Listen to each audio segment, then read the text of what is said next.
Test et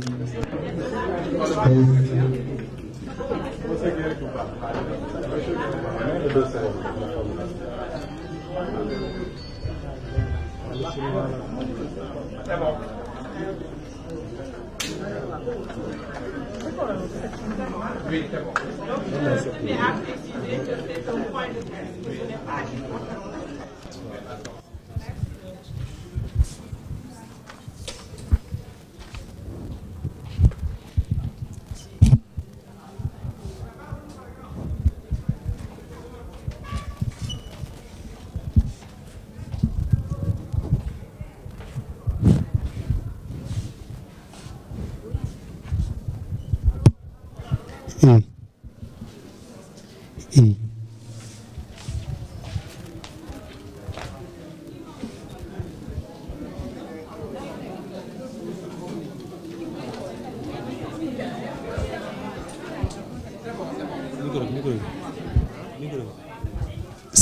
Test.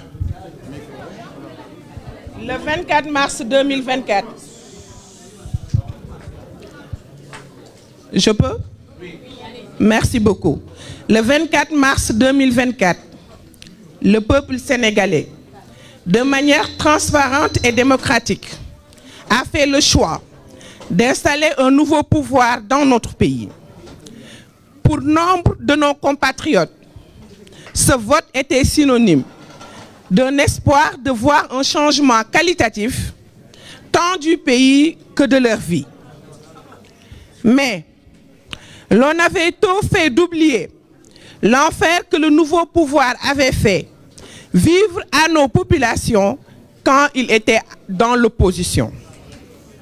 Les invectives, les insultes grossières, le mensonge permanent, les accusations gratuites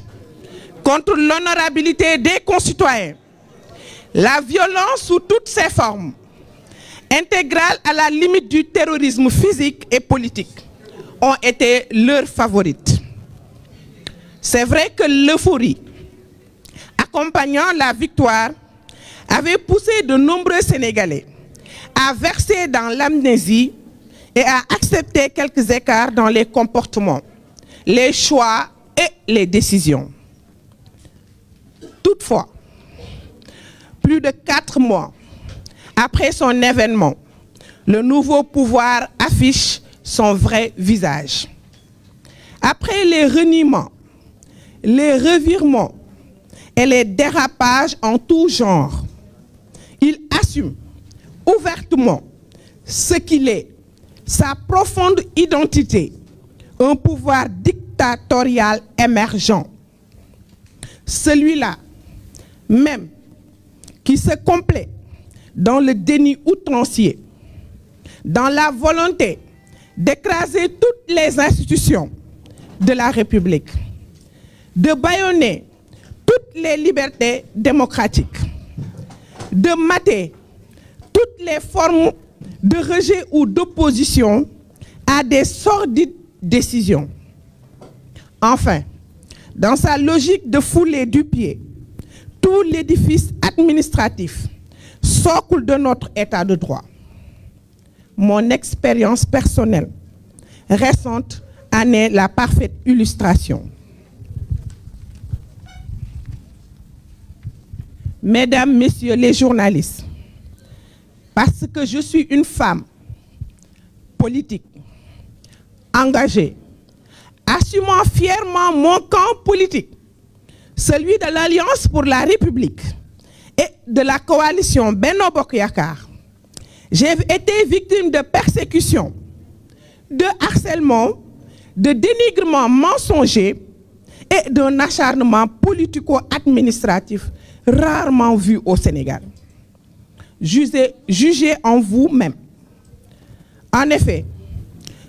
tout débute au lendemain de ma participation, le 24 juin 2024,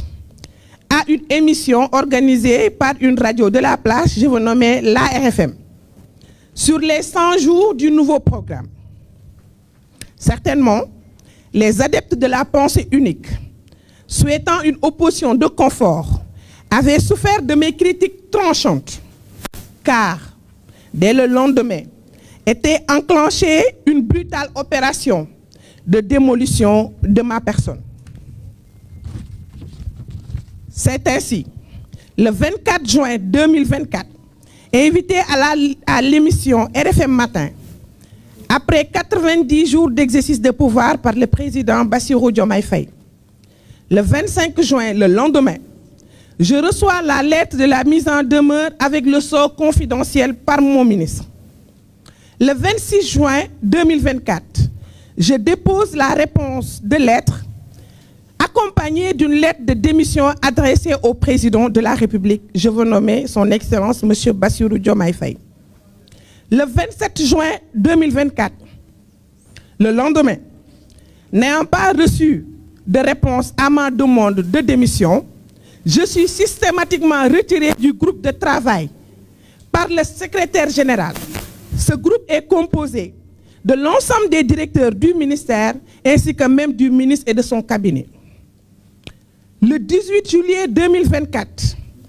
on nomme mon successeur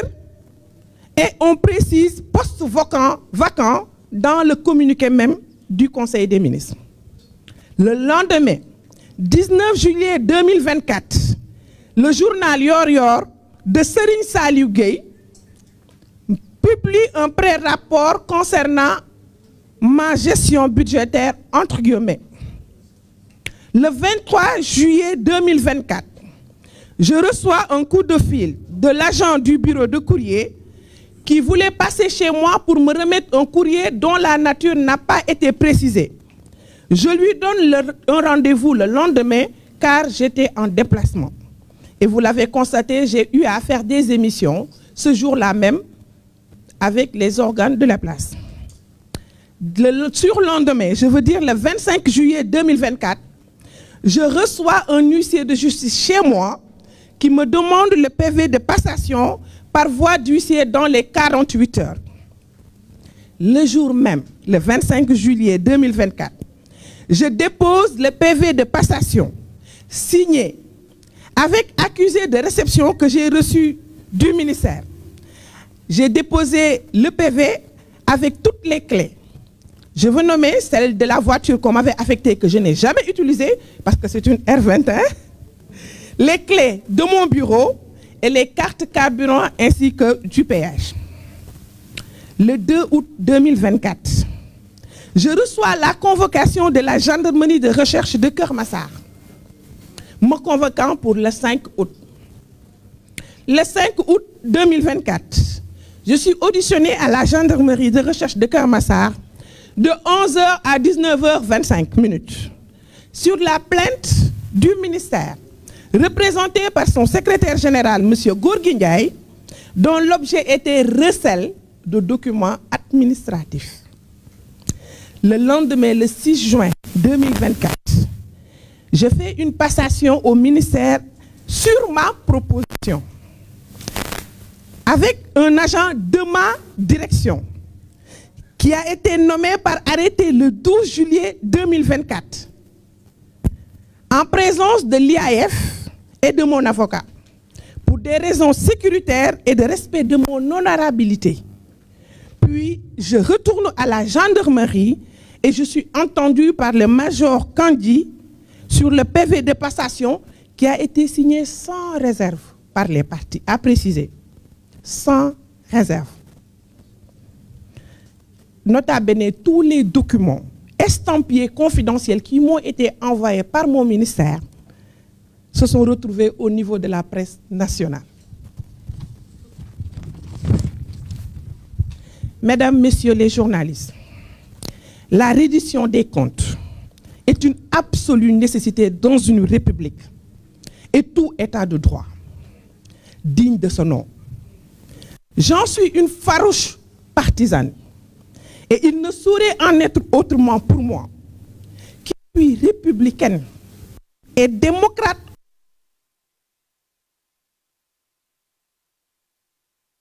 Je ne vous ai fourni que les fragments les plus significatifs et hors de ce champ.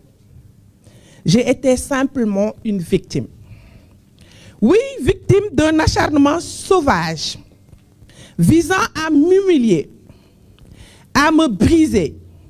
dans ma dimension d'opposante, dans ma dimension de femme et dans ma dimension humaine. Oui, j'ai été victime de l'incurie d'un antisystème, devenu système, avec ses logiques d'élimination de toutes sortes et personnes d'opposition. Ce qui s'est passé avec moi est étranger aux principes administratifs primaires et atypique. De 1960 à nos jours, aucun agent n'a été convoqué pour passation de service, a fortiori un directeur national. Ce qui s'est passé avec moi, prolongeant toutes les forfaitures et autres actes antidémocratiques perpétrés par le nouveau pouvoir, est une alerte pour toute l'opposition sénégalaise et pour tout le peuple sénégalais. Ceux qui nous dirigent sont violents et nourrissent le rêve d'installer la dictature et la violence sur toutes ses formes. Au besoin par la destruction de la cohésion nationale. L'exemple de l'Église en est une parfaite illustration et plonge notre pays dans le pire des chaos. Mesdames et messieurs les journalistes, je vous remercie de votre attention. Diégui Diop Fall, militante de l'APR.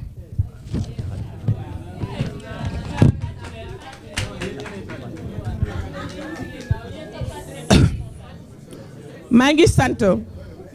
maa ngi gërëm gannaaw ba ma sante yàlla julli ci yonent bu tedd bi sangu-sang yi sallallahu alayhi wa sallam sant sama wasila Cheikh na Ahmed Tidiane Chérif radiyallahu taala anhu sant Cheikh Souleymane Sall mi ma xamal lan mooy baatu laa ilaha illallah sant samay wayjur sant sama borom kër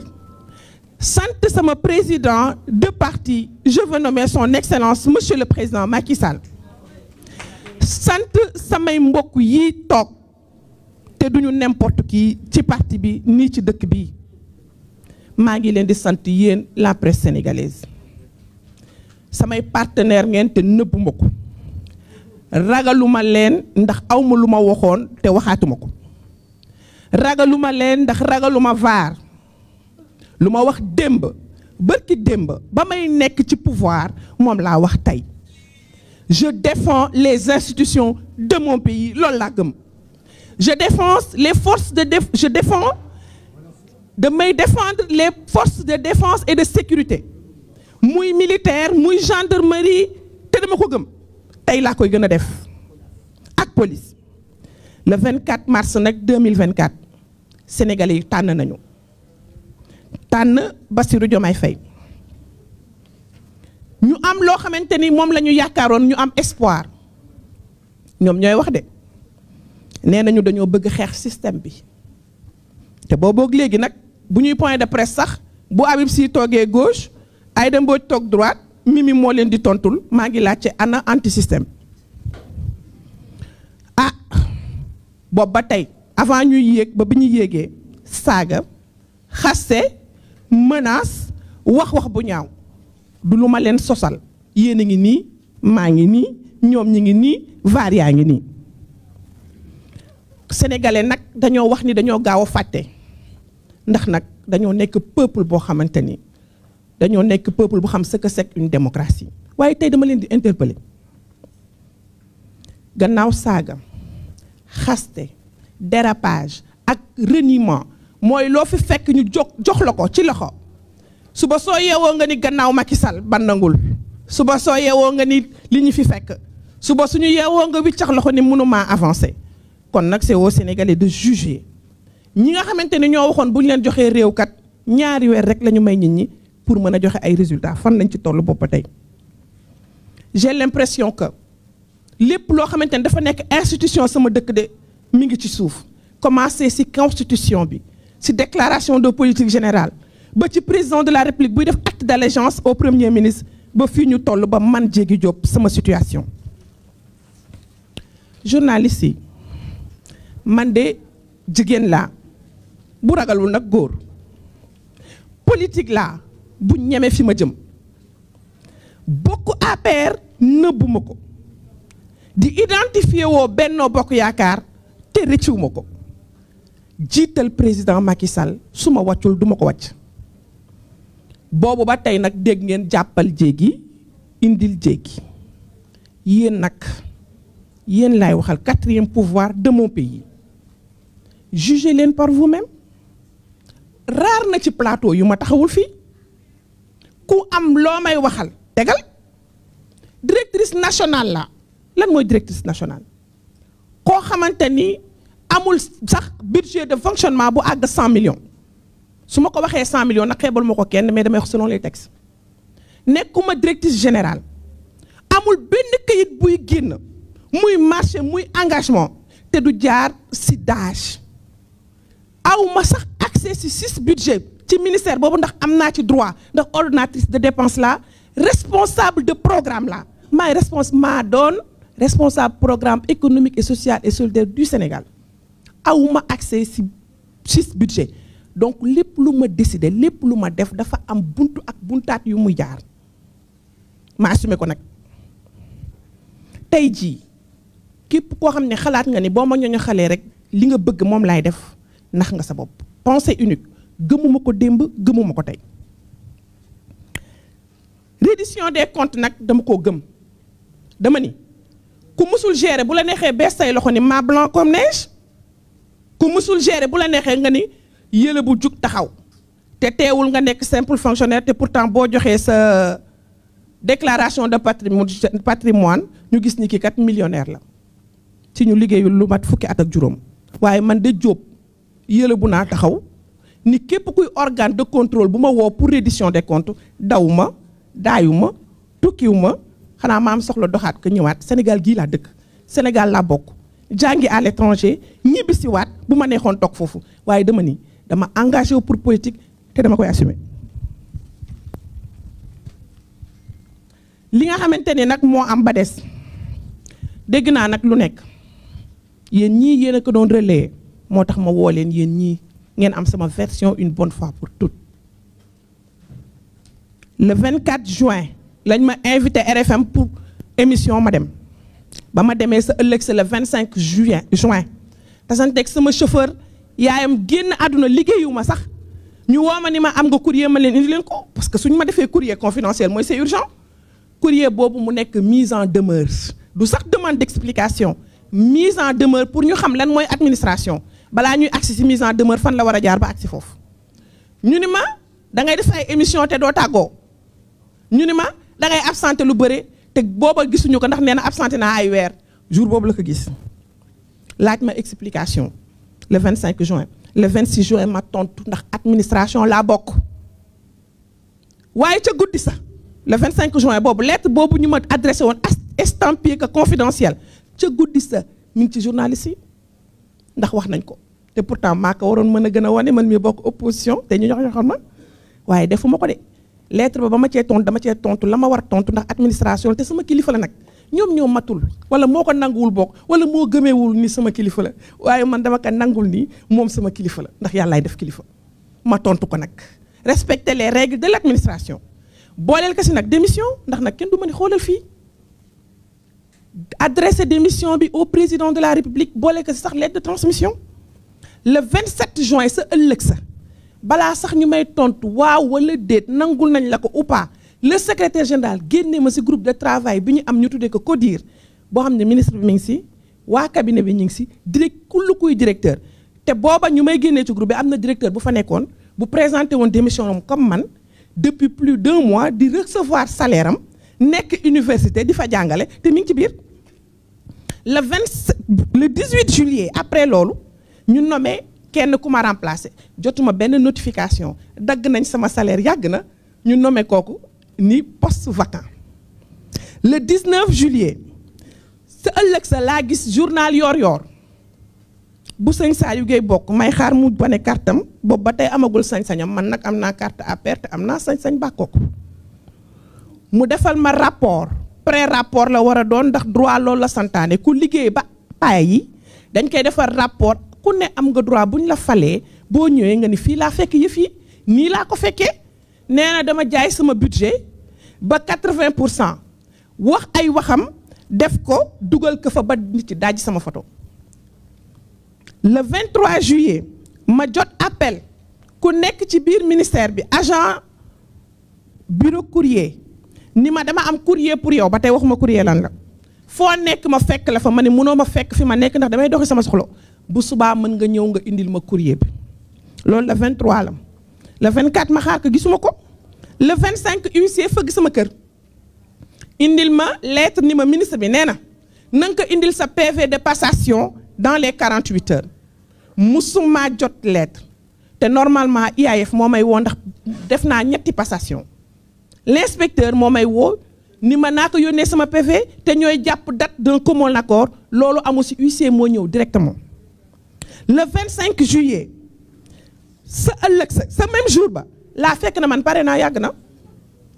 ma defal leen sama PV bu ma signé nag xëy na loolu la ñu xaarul woon ma signé ko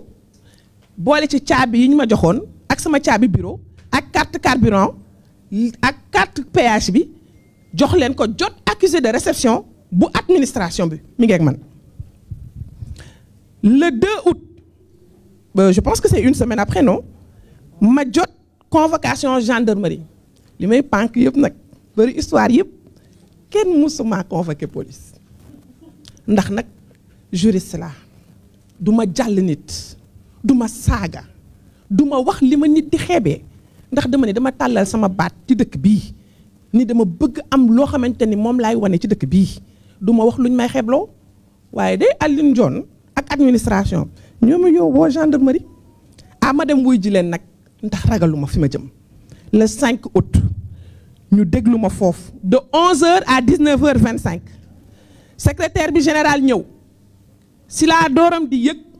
lan lañ ma convoqué muy recel de documents administratifs recel xam ngeen mooy lan man mii ñu ni dama yor ay documents war leen ko jox kon lu ma war a yor laa yor bu fekkee am na waaye recel mooy am koo xamante ni dafa yor ay documents yu mu warul yor ci koo xamante ni xëy na da koo sàcc mbaa mu yoonal ko jaay ko ko jox ko ko falaa ko yëgee et pourtant am na journaliste yu ko bind yéen a ngi ni fan lañ ko yëgee loolu mooy ka def plainte bi te ni confidentiel na moo joxe waat courrier bi waaye ku ne loo xam ngay def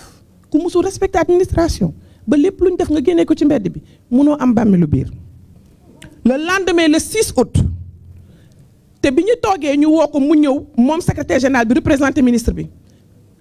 secrétaire général boobu nag daa defoon mouvement de soutien pour APR waaye cuubu na ci diggante bi toog ak inspecteur bi man maa leen wax ni pare naa pour def passation suba ndax man sama document pare na te looy bañ dafa fekk am looy ragal ñu woo leen ñu ñëw d'accord ak sama avocat ñu ngi toog kon ku wax ni jéegi dañ ko doon waaj a tëj kaso looloo tax jéegi ni day dem def ci passation juum nga wala wax nga loo xamul wala wax nga lu amul major Kandji ngi toog maa ngi toog ñoom ñi ngi toog maa leen wax pare naa pour def ko suba du ma waxal lu amul gendarmerie xanaa ndax ni leen 10 heures pare naa maa joxe heure bi sax ñi leen indi leen nag feuille parce que administration ngeen wax yéen ba ngeen amulee kayit sax yéen ngi sosal nit waxatuma ak ba ngeen yoree kayit indi leen ma kayit ni convoqué ngeen ma suba 10 heures c'est le b.a.-ba et sur conseil de mon avocat chose qui a été faite et même l'heure n'a pas été précisée duma leen wan lettre bi parce que man duma wane lettre bu ñu estampillé confidentiel parce que quoi que cela puisse advenir ak ku mu mënti doon ak maa ciipi bu ma mën a diriger ak ku ñàkk xam-xam ku ma mën a diriger ak koo xamante ni tëxat nga ba xamoo fooy teg sa tànk boo ma diriger itam tu représentes l'état de mon pays dama lay jox cër. Le lendemain le 6 ma dem fa ànd ak sama avocat signé dossier passation bi kama doon defal passation sama agent la ba mu toogee ñu ne ko lire ko mu ni duma ko lire te ma wax leen nag congé de maternité la nekk de mi ngi dooram di ñëw mu ni leen dossier bii ngeen di ma signéloo maa ko defar mois d'avril duma ko fenal de ñeme naa ko photom gis ngeen ko joxe nañ turam ci journaux yi fu ma woo ma wuyu ko du diffamation lay def devant l'IAF dossier bi pare naa ko depuis avril madame la directrice pare na dossier de passation depuis avril au lendemain des élections présidentielles man Diégui Diop pare naa woon ndax kama fal bu mënee wane ginnaaw sakantuma ak man kooku signé ko sans réserve na leer ndax man ñetti passation ya ma def sax damaa signé ak réserve kooku elle a signé sans réserve devant l'IAF ma jël document yi yenu yóbbul gendarmerie ñu entendre ma romb signé dem sama yoon loolu de moo tax ma décidé wax ak yéen leeralal leen ngeen xam ni gannaaw ba ma doonee nit doon jigéen dama choisir def politique te di ko assumer lii may def c'est pas parce que damay xaru déedéet c'est pas parce que damay jaayoo jar naa ba pare déedéet c'est pas parce que xaw ma fan lay teg sama tànk non c'est parce que je me suis engagée et je l'assumerai quoi que cela puisse advenir dama bëgg ngeen xam ni yaay laa jur naa ay doom te sama doom moo ubbi buntu kër gi bi huissier bi ñëwee ci kër gi xulli ay bëtam tiit keroog ba ma Mollah Morgun di saaga ni bu ma amee promotion Mansour Faye moo may tëddee sama doom moo ma ko wan bu am fukki at ak juróom muskalaf la am naa lu may jombal sama bopp am naa borom kër yaakaaruma ku dul Fatiha ak salaatul fatihi ragaluma dara waaye xaruma waaye nag li may assumer damay ñëw toog wax kook sénégalais yi ñu xam ko sénégalais yi am nañu jooy pour man am nañu ñaan pour man am nañu ñëw taxaw foofu mu taw seen kaw pour man may représenter président Macky Sall di représenter madame Paye di honorable di représenter Tandey Binta Gassama di représenter kullu jigéen bu mës a taxaw ni man damay def politique kon man du ma dellu ginnaaw Aïssatou Ndiafate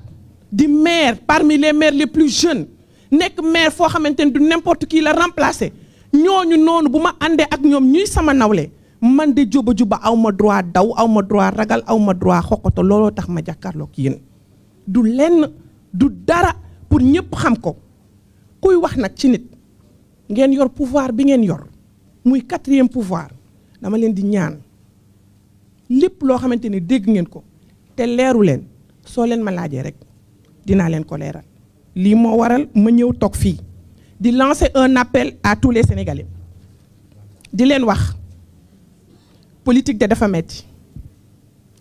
waaye ku ne am na yoon bu gën a ndaw politique je suis juriste j'ai un bac +5 en droit mën naa dem Amérique léegi mën naa dem France léegi mën naa defi barreau France 18 mois la may jël lu tax ma choisir toog parce que ba muy neex damaa toogoon buy naqaritam damay toog fii léegi président Macky Sall mi ngi may soxla la violence sous toutes ses formes est à bannir ba may bokk pouvoir laa ko mën a bannir waxatuma ak ba may bokk opposition du ma saaga te santuma ko kenn du ma xaste te santuma ko kenn du ma wax bu ñaaw te du ma dóoree du ma wax waaye nag lépp loo xamante ni sama fula la ak sama fayda dama koy wax te di ko assumer ma di leen gërëm di wax Bah Diakhaté doy na exemple Ahmed Suzanne Camara doy na exemple ñi doon wax ni ku nekk am nga droit wax heure bu la neexee tey ku tichoo li ñu dem tëj la ku bëgg a def marche ñu tere la ko ku wax ñu seex na leen lay xoñ-xoñalee ministère boobu ma nekk maa ci gën a tuuti budget ci direction ki ma bokkal programme économie sociale et solidaire a un budget de fonctionnement de 175 millions te pourtant maay responsable programme am moom ministre boobu di wax son budget de fonctionnement 500 millions la am na beneen 500 millions bu mu am bokkul ak 1 milliard boo xam ni c'est un budget bi nga xamante ni fonds d'appui pour l'économie sociale et solidaire na leen wax liñam bu nekk lan la ci def et je le défie fi ma jëm ragaluma ko maa ngi leen di sant maa ngi leen di gërëm maa ngi leen di masawu waaye nag maa ngi leen di wax vous avez un rôle prépondérant à jouer dans ce pays bu leen ko fàtte nous sommes un pays démocratiquement jeune 60 ans d'indépendance kon nag am na yoon bu bëri bu ñu desee te ñun du ñu daw parce que bu ñu dawee kuy taxaw boo bañee ay médiocre jiite la quoi que cela puisse advenir dañ koy dem kon nag maa ngi leen di sant maa ngi leen di gërëm sama mbokk yëpp di gërëm waa défendre la République di gërëm les influenceurs di gërëm kull koo xamante ni rek tu es épris de justice asalaamaaleykum wa rahmatullah allahumma salli ala seydina muhammadin